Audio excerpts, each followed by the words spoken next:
Today, we're going to be talking about homeless communities and their pets. In one of my previous podcasts, I sat down with an owner of a homelessness organization that focuses on getting pets to homeless people and how they can find well-being with those pets. And it made me more curious on how homelessness and pet rescue co-align with one another. Keeping pets is a responsibility that's often a challenge, even for people with sustainable incomes and homes. But animals provide comfort and companionship, and this is something that I've personally experienced myself. And I consider them part of my family, and I try and take them wherever I go. The homeless community keeps their pets for the same reason. There's nothing more comforting and reassuring having a companion there for you during some hard times, as well as just coming home after a long day. And in the United States alone in 2021, there was a study done that showed there are over 500,000 homeless people, which is about 0.2% of the entire population. And according to policy advice, 65% of the homeless population are in shelters, while there's still 35% of homeless people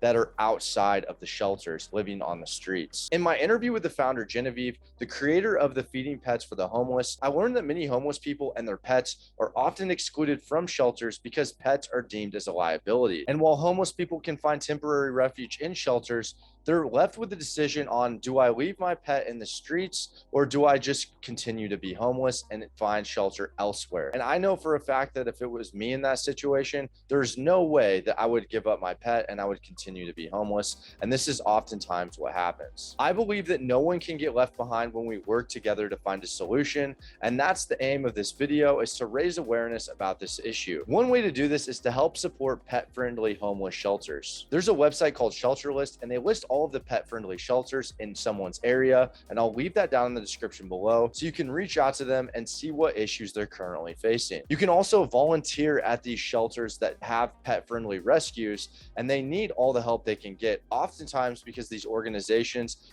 completely run on volunteer help. Genevieve Frederick's organization, Feeding Pets of the Homeless, is one of the many organizations that helps to try and solve this issue by providing some of these homeless shelters some of the equipment and things that they need in order to help take in more homeless people with their animals. It takes kindness to make a change, and it mostly starts with us. Physical structures are not just what the community needs. The ease of access to resources, safe spaces, and security are also very important as well. So let's make sure that the homeless and their pets don't get left behind. Be sure to check out more episodes of the Pawareness podcast, like and subscribe for more videos like this. Thanks for watching, and I'll see you next time.